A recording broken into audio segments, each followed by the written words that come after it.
अस्सलामुअलैकुम।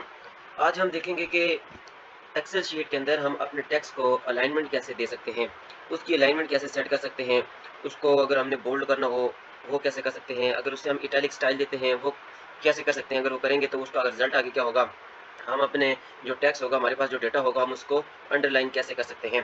पिछली वीडियो में हमने देखा था कि हम अपने टेक्स्ट को जो भी लिखा है उसकी हम स्टाइलिंग कैसे कर सकते हैं, अगर उसका फॉन्ट साइज़ छोटा है तो बड़ा कैसे कर सकते हैं, बड़ा है तो फिर छोटा कैसे कर सकते हैं। ये सारी चीज़ें हमने पिछली वीडियो के अंदर देखी थी। इस वीडियो के अंदर आज हम कुछ नई चीज़ें सीखेंगे। सबसे पहले जो मैं आपको यहाँ पे बात बताता चलूँ कि टेक्स्ट अलाइनमेंट से मुराद है कि हम टेक्स्ट की जो सेल के अंदर जगह होती है या वो लिखा हुआ आता है, उसको लेफ्ट, राइट, सेंटर या फिर आप कह लें टॉप, बॉटम यानी ऊपर नीचे कहीं भी हम एडजस्ट कर सकते हैं। ये हम बात इसलिए कर रहे होते हैं समटाइम्स कि हमारा जो टेक्स्ट होता है वो बहुत अच्छा लगे, इंटरेस्टिंग लगे, या हमारा जो डेटा हम बना रहे होते हैं, हमारा अपनी ज़रूरियात के मुताबिक जो भी हमें नीड होती है उसके मुताबिक हम सेट कर रहे होते हैं, ताकि हमारी जो शीट है वो दिखने में बहुत ही अच्छी लगे और हमें उसमें डेटा एक्सेस करना भी आसानी से ये हेल्प भी हो जाए। तो देख चलते हैं फिर अपने टॉपिक की तरफ और देखते हैं कि सबसे पहले टेक्स्ट की अलाइनमेंट क्या होती है।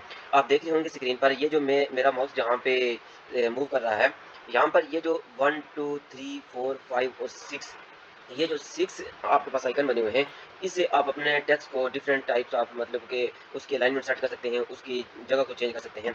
ये चीज़ आपको शो करने के लिए मैं अपने सेल को थोड़ा बड़ा करता हूँ, ताकि इससे आपकी इसकी जो अंडरस्टैंडिंग होगी वो बहुत अच्छी हो सकेगी।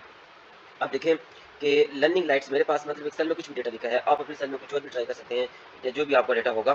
तो अब सबसे पहले हम इन टॉप पे जो लिखे हुए हैं इनको ट्राई करके देखते हैं कि क्या होगा।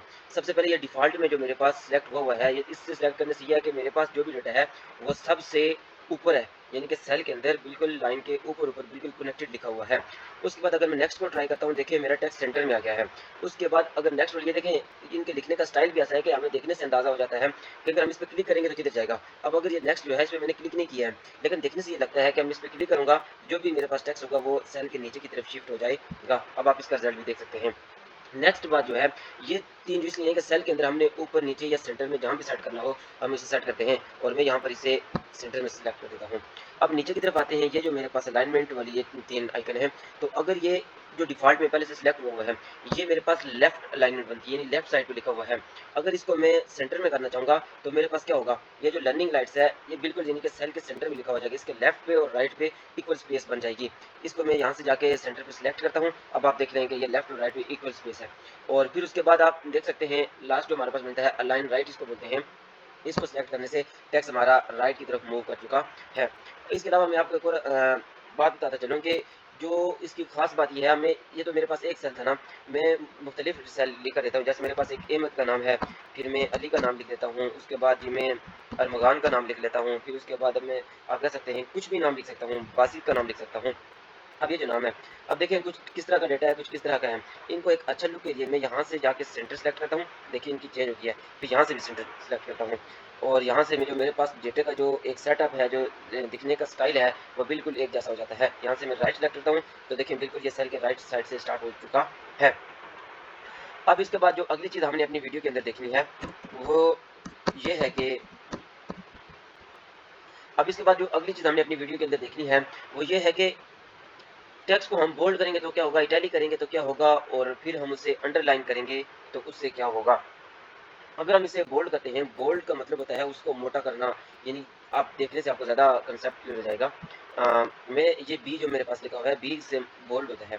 इससे मैं प्रेस करूँगा, ये देखिए मेरे पास जो टेक्स्ट है ये बोल्ड हो चुका है। मैं इसे फिर जहाँ पे इस पे क्लिक करता हूँ, देखिए फिर वो नैरो सा यानी कि पतला-पतला सा हो चुका है, और फिर मैं इसे क्लिक करूँगा और फिर ये बोल्ड हो गया है। बोल्ड का मतलब है कि वो भरा-भरा हुआ, मोटा-मोटा लगेगा, जो कि आप स्क्रीन पे इसकी जो आउटपुट है वो आपको नज़र आ रही है। फिर अगर इसके साथ में इटैलिक को भी सिलेक्ट करता हूँ, तो वो थोड़ा-सा टेढ़ा-सा हो जाएगा।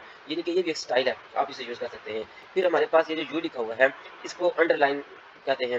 अंडरलाइन हमारे पास डिफरेंट वे से हो सकती है, और यहाँ सबसे पहले मैं क्लिक करूँगा तो देखिए मेरे पास ये सिंगल सी अंडरलाइन हो गई है। अगर ये मेरे पास जो यू के साथ आगे ये जो एरो सा बना हुआ है, इस पे मैं क्लिक करता हूँ, और क्लिक करने से ये देखिए अंडरलाइन, डबल अंडरलाइन, मैं इसे सेलेक्ट करता हूँ, तो मेरे पास ये 2 यानी कि लाइनें बन गई हैं, डबल अंडरलाइन हो गई है, 2 लाइनें बन गई हैं। तो ये जो चीज़ें हैं, हम अपने टेक्स्ट को इन चीज़ों का इस्तेमाल करते हुए अपने टेक्स्ट की ब्यूटी को बढ़ा सकते हैं। और इसके अलावा हमें जहाँ भी ज़रूरत हो, बाद का टेक्स्ट छोटा है, फ़ॉन्ट्स जो हमने पास स्टाइल ऐसा लगाया होता है कि वो बहुत छोटा है, तो नज़र नहीं आ रहा होता है, हम उसे बोल्ड कर रहे होते हैं, और उससे उसकी जो लुक होती है वो ज़्यादा अच्छी दिखाई देती है।